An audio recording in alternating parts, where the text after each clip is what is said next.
अस्सलाम वालेकुम। आज हम डिस्कस करने जा रहे हैं एंडोप्लाज्मिक रेटिकुलम। सेल के अंदर जितनी भी ऑर्गेनेलीज हैं उनमें ये एक membrane bounded single membrane bounded organelle है। और चूंकि मेम्ब्रेन बाउंडेड ऑर्गेनेली है सो मौजूद होगा ये यूकैरियोटिक सेल के अंदर, प्रोकैरियोटिक सेल के अंदर मौजूद नहीं है। बैक्टीरिया के अंदर, आर्कियोबैक्टीरिया के अंदर, साइनोबैक्टीरिया के अंदर ये ऑर्गेनेली मिसिंग होगा। अब इसके लफ्ज़ की तरफ बात करते हैं कि ये लफ्ज़ एंडोप्लाज्मिक रेटिकुलम का मतलब क्या है।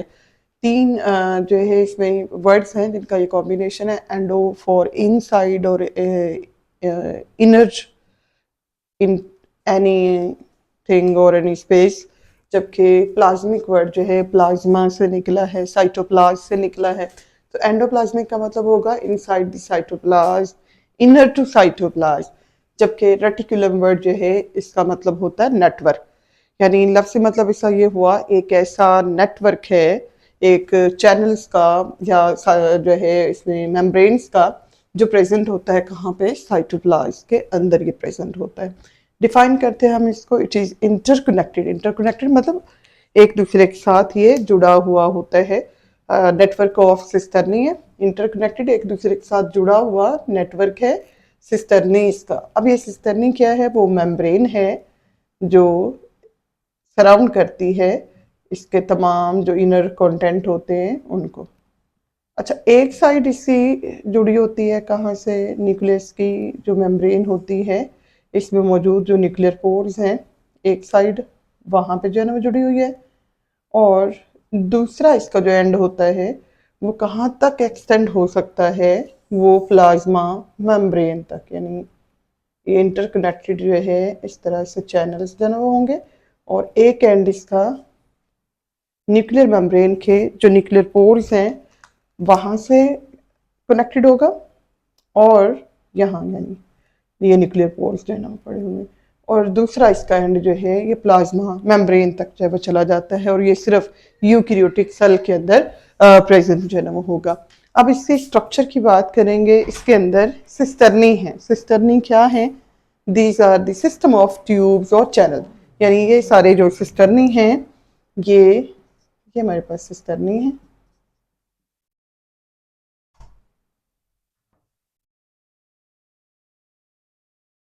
सिस्टर्नी इन मेम्ब्रेन्स को कहते हैं जो इसने सराउंड किया हुआ है इनर कंटेंट जो है एंडोप्लाज्मिक रेटिकुलम के। सो सिस्टम ऑफ, इसको ट्यूब कहेंगे, सिस्टम ऑफ चैनल कहेंगे, और इसको सैक्स कह सकते हैं, थैलियाँ सी हैं ये, या ये ट्यूब्यूल्स हैं जो सारे क्या हैं, सिस्टर्नी हैं। अब सिस्टर्नी सारे चूंकि इंटरकनेक्टेड हैं, एक दूसरे के साथ जुड़े हुए हैं, तो इसका मतलब ये हुआ कि अंदर से ये सारा जो है जो खाली जो जगह इनके अंदर बन रही होती है जिसमें मटेरियल मूव कर रहे होते हैं, वो सारी स्पेस जो होगी अंदर, ल्यूमन जो होगा इनका, ये वाला, ये सारा कहलाता है क्या, सिस्टर्नल स्पेस जो है ना वो कहलाता है। तो सिस्टर्नल स्पेस क्या है, cisternae are interconnected and appear as a large highly convoluted जिसमें बहुत सारे जो है ना बल जो है ना वो आ रहे होते हैं, कॉन्विलेटेड ल्यूमन है। और अंदर इसके जो है ये खाली जो है वो जगह है। तो ये जो सारी इसमें खाली जगह आ रही हैं, इन सारी खाली जगहों को क्या कहते हैं, सिस्टर्नल स्पेस कहा जाता है इसको। अब जो एंडोप्लाज्मिक रेटिकुलम है इसने पूरे सेल के अगर वॉल्यूम को लिया जाए, 10% वॉल्यूम न्यूक्लियस ने, सर्कुलर जो अगर फॉर्म में, स्फेरिकल फॉर्म में हो न्यूक्लियस, 10% वॉल्यूम वो ऑक्युपाई कर ले, तो 10% ही वॉल्यूम जो है ये एंडोप्लाज्मिक रेटिकुलम जो है सेल के अंदर इसने क्या किया होता है, सराउंड किया होता है, ऑक्युपाई किया होता है। नेक्स्ट इसमें हम कंपोजिशन लेंगे। चूंकि इसमें हम सिस्टर्नी ले रहे हैं जो इसकी मेम्ब्रेन्स आ रही हैं जो इनर कंटेंट को साइटोप्लाज्म से डिफरेंशिएट करवा रही हैं, अलग रख रही हैं उसको, तो उसकी कंपोजिशन कैसी होगी, it is similar to plasma membrane.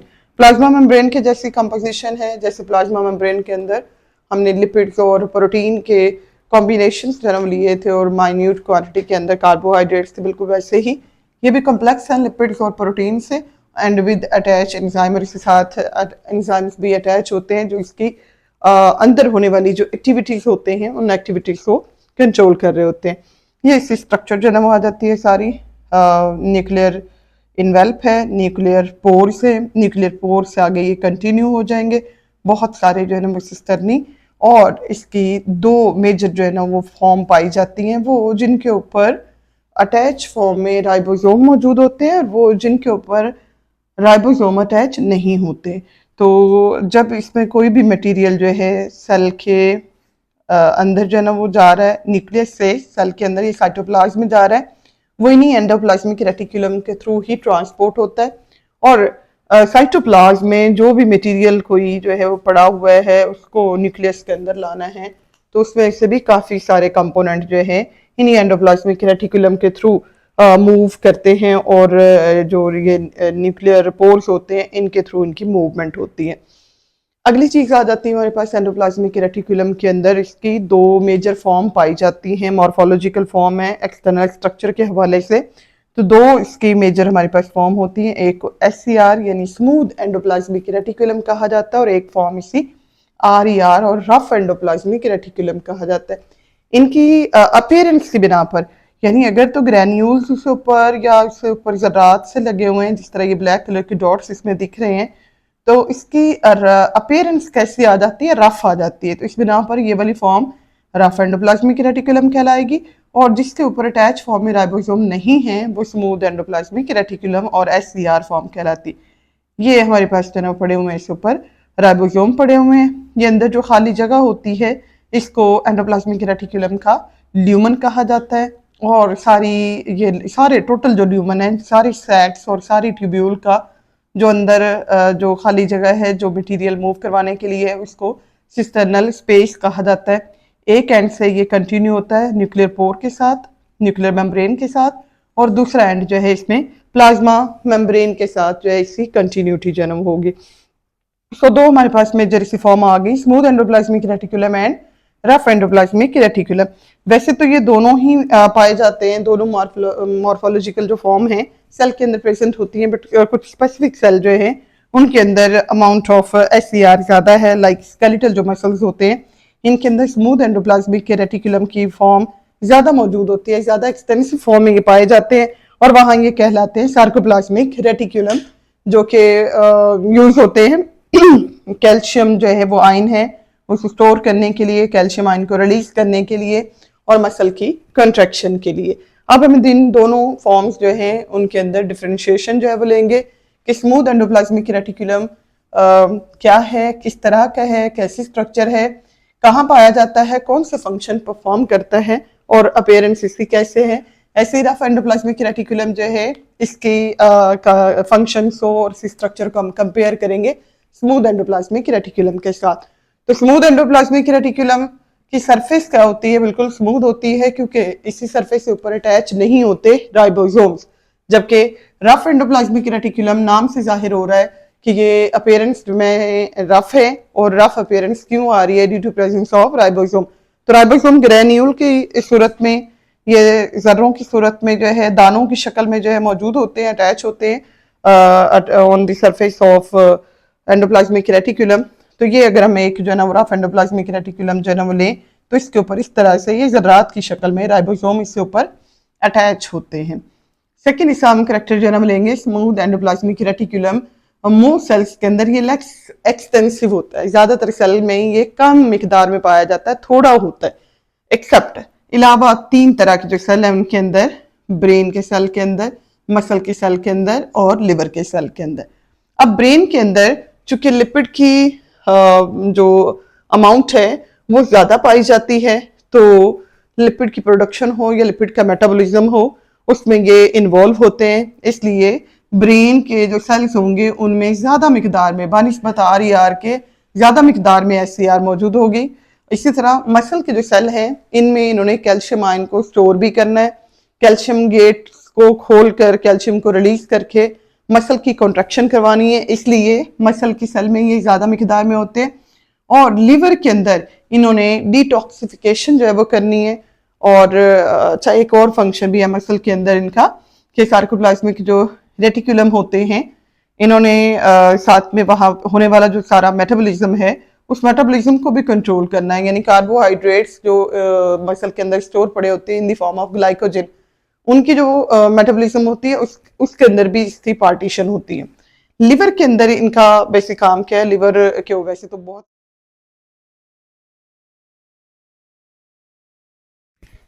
Liver के वैसे तो बहुत सारे फंक्शंस होते हैं, लेकिन यहाँ स्पेसिफिकली लिवर के जो सेल के अंदर अगर हम स्मूथ एंडोप्लाज्मिक रेटिकुलम के हवाले से जो है वो ले, तो लिपिड्स जो है वो क्या कर रहे हैं, सॉरी लिवर के सेल जो है ना वो यहाँ क्या कर रहे हैं, इनके अंदर बहुत सारा जो है स्मूथ एंडोप्लाज्मिक रेटिकुलम होता है, क्योंकि लिवर का एक फंक्शन डिटॉक्सिफिकेशन भी है, तो डिटॉक्सिफिकेशन के अंदर स्मूथ एंडोप्लाज्मिक रेटिकुलम अपना रोल जो है ना बेसिक रोल जो है ना वो प्ले करते हैं। आल दो लिवर ने सिंथेसिस भी करनी है, इसने बहुत सारी प्रोटीन्स को बनाना भी है, इसने रिसाइकलिंग भी करनी है, इसने स्टोरेज भी करनी है, और मटेरियल्स को एक फॉर्म से दूसरी फॉर्म के अंदर जो है कन्वर्ट भी करना है। तो यहाँ पे जो है ना वो लिवर के सेल के अंदर SCR के हवाले से क्या जो है ना वो कंट्रीब्यूशन होती है कि लिवर के सेल में स्मूथ एंडोप्लाज्मिक रेटिकुलम ज्यादा मौजूद होता है और ये डिटॉक्सिफिकेशन का काम कर रहा होता है लिवर के सेल के अंदर। अगर हम RER को इस मुकाबले में जो है ना वो लें, तो स्मूथ एंडोप्लाज्मिक रेटिकुलम ज्यादातर सेल में हमने कहा क्या है, लेस एक्सटेंसिव है। इसके मुकाबले में हमारे पास रफ एंडोप्लाज्मिक रेटिकुलम जो है ज्यादातर सेल के अंदर क्या होगा, मोर एक्सटेंसिव होगा, ज्यादा फैला हुआ होगा, ज्यादा मिकदार में, ज्यादा तादाद में जो है रफ एंडोप्लाज्मिक रेटिकुलम मौजूद होगा। अब फंक्शन हम लेंगे स्मूथ एंडोप्लाज्मिक रेटिकुलम के जो फंक्शंस हैं। सबसे पहला फंक्शन है इसका लिपिड की प्रोडक्शन। लिपिड की प्रोडक्शन जो है करवानी है स्मूथ एंडोप्लाज्मिक रेटिकुलम ने। सेकंड फंक्शन इसका हम लेंगे कार्बोहाइड्रेट्स का जो मेटाबॉलिज्म है इसके अंदर भी इसने कंट्रीब्यूट करना है। डिटॉक्सिफिकेशन ऑफ ड्रग्स में इन्वॉल्व है। ये ड्रग्स और मेडिसिन जो है उनके जो जहरीले असरात हैं उनसे बॉडी को बचाना और स्पेशली ब्लड को प्योरीफाई करने के लिए ब्लड के अंदर जितने भी टॉक्सिक मटेरियल होते हैं उनको लिवर ने क्लीन अप करना है। तो लिवर के अंदर पड़े हुए जो एक्सटेंसिव अमाउंट में स्मूथ एंडोप्लाज्मिक रेटिकुलम है ये डिटॉक्सिफाई कर रहे होते हैं ड्रग्स को। चौथा फंक्शन इसका है कैल्शियम को इसने स्टोर करना है और कैल्शियम का जो मेटाबॉलिज्म है यानी कैल्शियम की अमाउंट को भी कंट्रोल भी करना है, रिलीज भी करवाना है, और जो एक्स्ट्रा अमाउंट में जो कैल्शियम होगा उसको ठिकाने लगाने का काम भी कौन करता है, स्मूथ एंडोप्लाज्मिक रेटिकुलम ही करते हैं। लास्ट फंक्शन हम इसका लेंगे कि मसल का जो कंट्रैक्शन होती है, मस्कुलर कंट्रैक्शन है या स्लाइडिंग फिलामेंट जो मॉडल है उसके अंदर जो बेसिक रोल आ रहा होता है वो कैल्शियम आयन का होता है। कैल्शियम आयन जो है बाइंड करता है ट्रोपोनिन के साथ, वो हटाता है मायोसिन को और एक्सपोज करता है एक्टिन के बाइंडिंग साइट को, और मायोसिन एक्टिन के दरमियान क्रॉस ब्रिज जो है बनती। यानी अगर कैल्शियम ना हो या ये कि स्मूथ एंडोप्लाज्मिक रेटिकुलम जो है कैल्शियम को रिलीज ना करवाए, स्टोर इसने ना किया हो, तो क्या होगा, मसल की कॉन्ट्रैक्शन जो है ये पॉसिबल नहीं होगी। तो मसल के अंदर जो सार्कोप्लाज्मिक रेटिकुलम होते हैं उनमें लगे हुए कैल्शियम के गेट ओपन होते हैं और कैल्शियम रिलीज होता है, साइटोसोल के अंदर कैल्शियम आता है और मसल की कॉन्ट्रैक्शन को काज करता है। ये हमारे पास जो ना वो फंक्शन थे किसे, स्मूथ एंडोप्लाज्मिक रेटिकुलम के। इसके मुकाबले में हमारे पास रफ एंडोप्लाज्मिक रेटिकुलम जो है चूंकि इसी सरफेस के ऊपर क्या अटैच है, राइबोसोम अटैच है, और राइबोसोम का काम क्या है, प्रोटीन की सिंथेसिस जो है ना वो करना। तो प्रोटीन की सिंथेसिस कर रहे हैं राइबोसोम। अच्छा, ये राइबोसोम जो है बगैर मेम्ब्रेन के होते हैं, यानी हमने सिर्फ एक ये सब यूनिट इसका शो करवाया है, लार्जर स्मॉलर दोनों सब यूनिट अटैच होते हैं, प्रोटीन की सिंथेसिस करते हैं। ये हमारे पास जो है रफ एंडोप्लाज्मिक रेटिकुलम है, ये उसी सरफेस से ऊपर लगा हुआ राइबोसोम है। राइबोसोम का काम क्या है, प्रोटीन की सिंथेसिस करना, पॉलीपेप्टाइड चेन को बनाना। पॉलीपेप्टाइड चेन बनती है, उसके अंदर एडिशन करवाता है रफ एंडोप्लाज्मिक रेटिकुलम शुगर की चेन्स की, यानी उसको मॉडिफाई करवाता है और ग्लाइकोप्रोटीन की सिंथेसिस करवाता है। ये ग्लाइकोप्रोटीन फिर बर्ड ऑफ होती हैं ट्रांसपोर्ट वेसिकल की फॉर्म में, और इन वेसिकल्स को आगे जो है वो ले जाया जाता है गोल्जी एपरेटस के पास। गोल्जी एपरेटस के पास जो ये जाने वाली वेसिकल होती हैं ये सेक्रेटरी वेसिकल होती हैं जिन्होंने कैरी किया होता है ग्लाइकोप्रोटीन को। सेल की मोस्टली जो सेक्रीशंस होती हैं वो उनकी नेचर ग्लाइकोप्रोटीन होती है, और ग्लाइकोप्रोटीन की सिंथेसिस भी कहाँ पे हो रही होती है, रफ एंडोप्लाज्मिक रेटिकुलम में हो रही है। तो सबसे पहला काम इसका क्या है, प्रोटीन की प्रोसेसिंग जो है ना करवाना, कि जो राइबोसोम ने प्रोटीन बनाई है उसको प्रोसेस करना है। फिर प्रोसेसिंग के अमल के बाद जो है शुगर की चेन्स को ऐड करवा के ग्लाइकोप्रोटीन की फॉर्मेशन करवाना, और इसके अलावा क्या है, ट्रांसपोर्ट ऑफ प्रोटीन, यानी जो प्रोटीन रफ एंडोप्लाज्मिक रेटिकुलम की सरफेस के ऊपर मौजूद राइबोसोम ने बनाई है, उसको प्रोसेस भी करना है रफ एंडोप्लाज्मिक रेटिकुलम ने, और उसको ट्रांसपोर्ट भी करना है in the form of vesicle, थैलियों की सूरत में, छोटी छोटी जो है इसमें जो है थैलियों की शक्ल में, और कह लें कि यहाँ पे जो है ना सैक्स जो है ना वो बन जाती हैं, और ये बड ऑफ होती हैं, निकल जाती हैं बाहर की तरफ, और इन वेसिकल्स को फिर सेक्रेटरी वेसिकल या ट्रांसपोर्टरी वेसिकल जो है ना वो कहा जाता है। तो इस तरह से ये प्रोटीन की ट्रांसपोर्टेशन के अंदर इन्वॉल्व होती हैं। ये था हमारा आज का जो है ना वो टॉपिक, एंडोप्लाज्मिक रेटिकुलम। इससे रिलेटेड कोई भी क्वेश्चन आपके माइंड में हो, कोई भी पॉइंट क्लियर ना हो, तो कमेंट सेक्शन में रब्ता कीजिए। मिलते हैं अगले लेक्चर। अल्लाह हाफिज़।